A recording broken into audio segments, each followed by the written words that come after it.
नमस्ते। कभी सोचा है कि बस एक क्लिक करते ही स्क्रीन पर ये सब कुछ कैसे हो जाता है? ये कोई जादू नहीं है। कंप्यूटर असल में कोई जादुई बक्सा है ही नहीं। ये तो एक सिस्टम है, एक लॉजिक पर काम करता है जिसे हम सब समझ सकते हैं। तो चलिए आज इसी बक्से के अंदर झांकते हैं और देखते हैं कि आखिर इसमें चल क्या रहा है। तो ठीक है, शुरू करते हैं। स्क्रीन पर जो ये डायग्राम है ना, ये समझिए हमारे आज के सफर का नक्शा है। दुनिया का लगभग हर कंप्यूटर, चाहे वो लैपटॉप हो या फोन, इसी ब्लूप्रिंट पर बना है। और इसका फंडा बहुत सिंपल है। बस 3 मेन काम होते हैं। इनपुट मतलब डेटा लेना, प्रोसेस यानी उस डेटा पर काम करना, और आउटपुट मतलब हमें नतीजा देना। बस ये 3 स्टेप्स ही है जो सारे कमाल करते हैं। आज हम क्या क्या देखने वाले हैं? सबसे पहले कंप्यूटर है क्या, फिर उसके डिजिटल दिमाग यानी सीपीयू के अंदर चलेंगे, डेटा अंदर बाहर कैसे होता है ये समझेंगे, मेमोरी की पूरी कहानी देखेंगे, और आखिर में एबेकस से लेकर हमारे स्मार्टफोन तक का एक छोटा सा सफर भी करेंगे। तो चलिए सबसे पहले और सबसे जरूरी सवाल से शुरू करते हैं कि आखिर ये कंप्यूटर सिस्टम होता क्या है। सुनने में तो ये बहुत आसान लगता है ना? Input, process, output. चलिए एक रियल टाइम उदाहरण लेते हैं। मान लीजिए हमें वेब पर कुछ सर्च करना है। हम कीबोर्ड पर कुछ टाइप करते हैं। ये हुआ इनपुट। कंप्यूटर हमारी सर्च को प्रोसेस करता है। ये हुई प्रोसेसिंग। और फिर बूम, स्क्रीन पर रिजल्ट्स आ जाते हैं। ये है आउटपुट। गेम खेलने से लेकर वीडियो एडिट करने तक हर चीज, हर कमांड इसी सिंपल मॉडल पर काम करती है। अच्छा, तो अब इस मॉडल के बीच वाले हिस्से यानी प्रोसेस पर फोकस करते हैं। और जब हम प्रोसेसिंग की बात करते हैं तो हम बात कर रहे हैं कंप्यूटर के दिमाग की, जिसे कहते हैं सेंट्रल प्रोसेसिंग यूनिट, या शॉर्ट में कहें तो सीपीयू। ये जो सीपीयू है, जिसे हम प्रोसेसर भी बुलाते हैं, असल में यही वो जगह है जहां सारा सोचने का काम होता है। ये सॉफ्टवेयर से कमांड्स लेता है और उन्हें, आप यकीन नहीं करेंगे, 1 सेकंड में अरबों बार एग्जीक्यूट करता है। चाहे कोई कैलकुलेशन करनी हो या डेटा को यहां से वहां भेजना हो, सब यही करता है।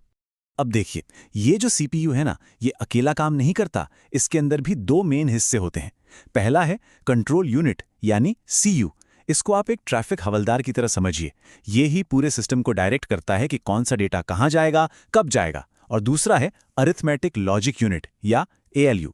ये है असली कैलकुलेटर। सारे जोड़ घटाव, गुणा भाग और लॉजिकल काम यही संभालता है। तो हमने दिमाग की बात तो कर ली। अब सवाल ये उठता है कि ये बाहरी दुनिया से बात कैसे करता है। मतलब हम इससे कैसे बात करते हैं और ये हमसे कैसे बात करता है। यहीं पर हमारे इनपुट और आउटपुट मॉडल का रोल आता है। यहाँ स्क्रीन पर यह बिल्कुल साफ दिख रहा है। एक तरफ है कीबोर्ड, जो एक इनपुट डिवाइस है। इससे हम कंप्यूटर को इंस्ट्रक्शंस देते हैं। और दूसरी तरफ है मॉनिटर, एक आउटपुट डिवाइस, जिससे कंप्यूटर हमें रिजल्ट्स दिखाता है। तो एक तरफ से हमारी बात जाती है और दूसरी तरफ से कंप्यूटर का जवाब आता है। सिंपल। और कंप्यूटर से बात करने के, मतलब उसे इनपुट देने के कई तरीके हैं। कीबोर्ड और माउस तो सबसे कॉमन है ही, लेकिन आजकल टच स्क्रीन है, स्कैनर है, यहां तक कि हम अपनी आवाज से भी इनपुट दे सकते हैं। ये सारे डिवाइस हमारे एक्शन को डिजिटल सिग्नल में बदलते हैं, जिसे कंप्यूटर समझता है। ठीक वैसे ही कंप्यूटर के भी हमें जवाब देने के कई तरीके हैं। मॉनिटर पर हम देखते हैं, स्पीकर से सुनते हैं, प्रिंटर से हार्ड कॉपी निकाल लेते हैं। और तो और अब तो 3D प्रिंटर भी आ गए हैं, जो डिजिटल डिजाइन को सचमुच की चीजों में बदल देते हैं। कमाल है ना? चलिए अब एक और बहुत ही जरूरी चीज की बात करते हैं जो सीपीयू को सपोर्ट करती है, और वो है कंप्यूटर की मेमोरी। ये वो जगह है जहां वो सारा डेटा और इंस्ट्रक्शन स्टोर होता है, जिस पर सीपीयू को काम करना होता है। इसको ऐसे समझिए जैसे कंप्यूटर की शॉर्ट टर्म और लॉन्ग टर्म मेमोरी होती है। रैम यानी रैंडम एक्सेस मेमोरी एक व्हाइट बोर्ड जैसी है। आप इस पर फटाफट काम कर सकते हैं, लेकिन ये वॉलेटाइल होती है। मतलब जैसे ही पावर गई, इस पर लिखा सब कुछ गायब। कभी सोचा है बहुत सारे टैब्स खोलने पर कंप्यूटर स्लो क्यों हो जाता है? वो इसीलिए क्योंकि उसकी रैम भर जाती है। दूसरी तरफ है रॉम यानी रीड ओनली मेमोरी। ये एक छपी हुई किताब की तरह है, नॉन वॉलेटाइल।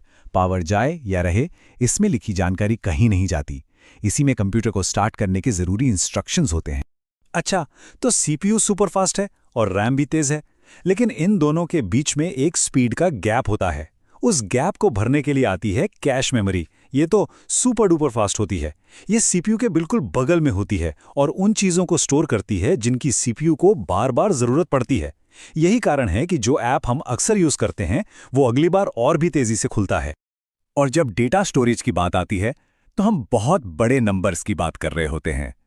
देखिए, 1 किलोबाइट यानी केबी में होते हैं 1024 बाइट्स।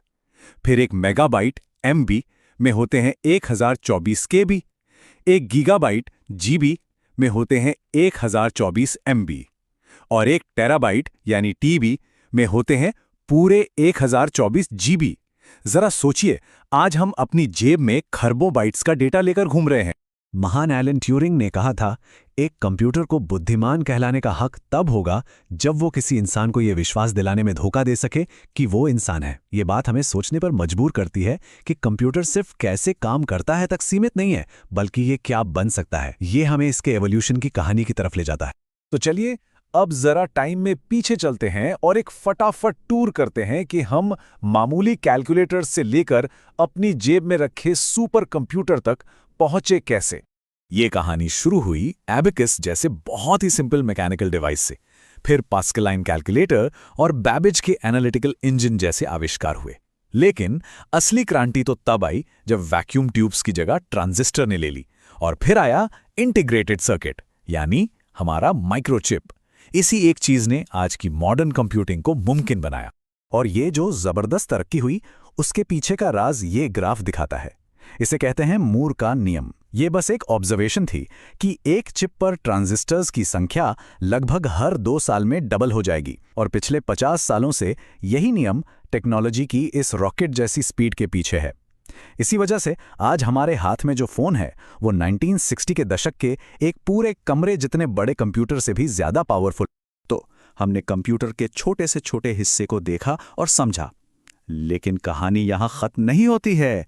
हमने मिनिएचराइजेशन यानी चीजों को छोटा करने में तो महारत हासिल कर ली है, पर कंप्यूटिंग का अगला फ्रंटियर क्या है? क्वांटम कंप्यूटिंग, आर्टिफिशियल इंटेलिजेंस जैसे कई नए दरवाजे खुल रहे हैं। भविष्य में क्या होने वाला है, ये एक ऐसा सवाल है जो हमें सोचने पे मजबूर करता है। अगर आपको ये वीडियो इन्फॉर्मेटिव लगा तो प्लीज कमेंट करें, शेयर करें और कोडिंग बाबा को सब्सक्राइब करना ना भूलें। हम आपके लिए रेगुलर लेक्चर्स का सीरीज ला रहे हैं। Keep supporting us.